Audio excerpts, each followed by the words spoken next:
Alexander Dixon, not his real name, is the third child of his parents, a second-year engineering student who was not able to meet the minimum requirement of the KNUST fees credit and debt management policy. One of the students here, and he has also received the message from the university, and this is how the message reads: "Dear student, your program has been deferred as you have not met the minimum requirement of the KNUST fees credit and debt management policy."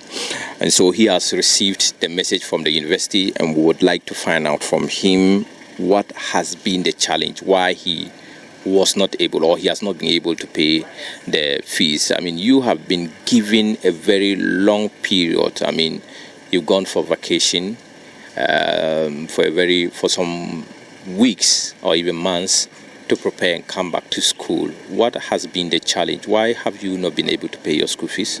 During the vacation, I went to Accra and I got myself into some construction business. So I was following people around for something to do, and thanks to God I got something small, and I wasn't having laptop. So I decided that I will buy laptop from the money, and the rest I'll use it to make payment of my school fees.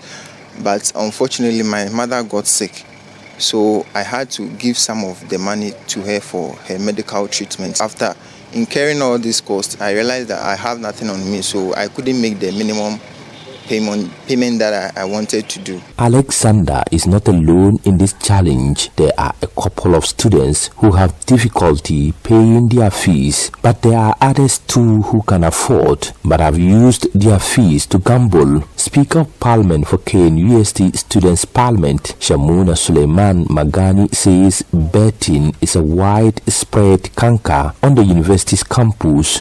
It's obvious that there are some students that had problems of paying their fees, and some students used their fees, allegedly used their fees for gambling, which the university really frowns to. But the fact of the matter is that must we generalize this qualitative judgment? This is a judgmental assertion that cannot be taken on a general notice. There are students that are genuinely poor.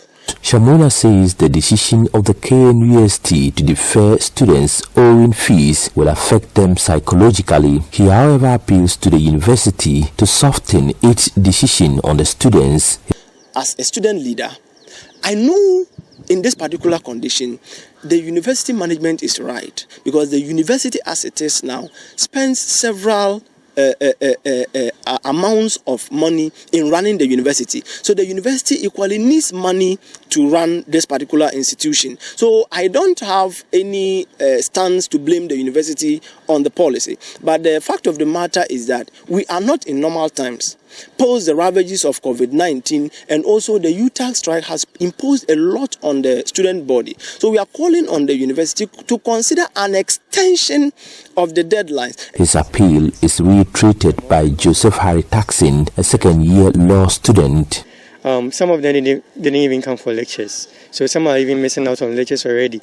But ideally, I think that some are still soliciting for funds, but then they just need time. They just need time. So that's what we are urging, that the school authorities will at least listen to the grievances of the students. I just want to plead with the university management to kindly consider their decision, and also give them room to make payment for as such.